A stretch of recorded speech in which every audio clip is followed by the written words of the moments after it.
तो प्यारे विद्यार्थियों नमस्कार, स्वागत है आप सबका एक और नए वीडियो में। प्यारे विद्यार्थियों, आज हम यहां पर देखने वाले हैं रुक जाने नहीं परीक्षा 2024 के लिए कक्षा 10वीं का आपका संस्कृत विषय का पूरा क्वेश्चन पेपर और इसके पूरे सॉल्यूशन को।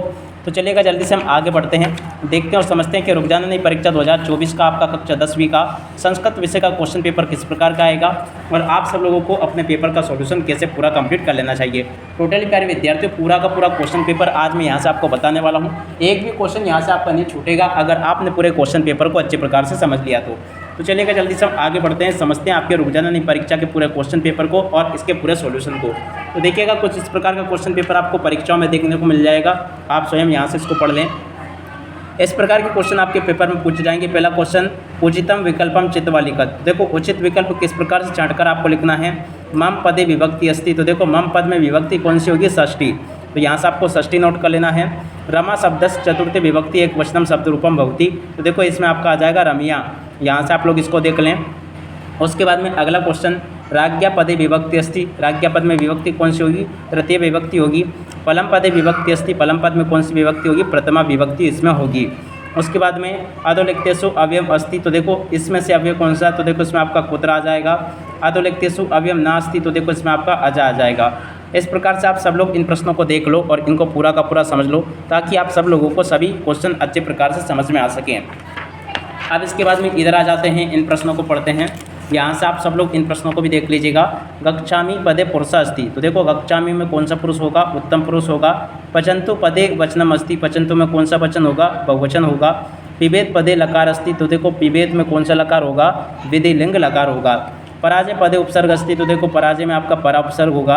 अधिकार पदे उपसर्ग अस्ति, तो देखो अधिकार में आपका अधि उपसर्ग होगा। और देखिएगा इसके अलावा वदामी इत्यस्मिन् पदे धातु अस्ति, तो देखो वदामी में आपकी वद धातु होगी। तो देखो यहाँ तक के सभी क्वेश्चंस प्यारे विद्यार्थियों मैंने आपको बता दिए। उम्मीद करता हूँ कि आप सब लोगों को ये सभी क्वेश्चन और उनके आंसर अच्छे प्रकार से याद हो गए होंगे। अब इसके बाद में देखो प्रश्न नंबर 3 को देखते हैं, जिसमें कि आपसे जोड़ी पूछी जाएगी। अब देखो जोड़ी का मिलान आपको कैसे करना है। पहला क्वेश्चन, योग मेलनम करो, तो देखो जोड़ी आपको कैसे मिला लेनी है। सज्जन की जोड़ी मिल जाएगी व्यंजन संधि से, सा प्लस अपी की विसर्ग संधि से, गुण संधि की जोड़ी परोपकार से, घनश्याम की जोड़ी कर्मधाराय समाज से, पीताम्बर की जोड़ी बहुब्रीहि समाज से और तत्पुरुष समाज की जोड़ी कार्यकुशल से। तो इस प्रकार से प्यारे विद्यार्थियों यहाँ से आप लोग जोड़ी के मिलान को पूरा कंप्लीट कर लो। अब इसके बाद में देखो यहाँ से हम एक शब्द या फिर एक वाक्य में उत्तर को देखते हैं। तो देखो पहला क्वेश्चन पढ़ते हैं, इसमें एक शब्द या फिर एक वाक्य में उत्तर। लेप प्रत्यय एकम उदाहरणम लिखत, देखो लेप प्रत्यय का एक उदाहरण आपको बताना जो कि आपका हो जाएगा आदाय। और धनवान पदे का प्रत्यय अस्ति, तो देखो धनवान में आपका सानस प्रत्यय हो जाएगा।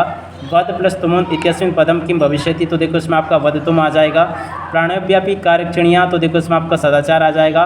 कस्य शोभा एकेन राजहंसेन भवति, तो देखो इसमें आपको सरसा लिख देना है। बुद्धिमती पुत्र व्याघ्रम दर्शता, तो देखो यहाँ पर आपको गहन कानन लिख देना है। देखो प्यारे विद्यार्थी, इस प्रकार से आपको सभी के सभी क्वेश्चन और उनके उत्तर को कंप्लीट कर लेना है।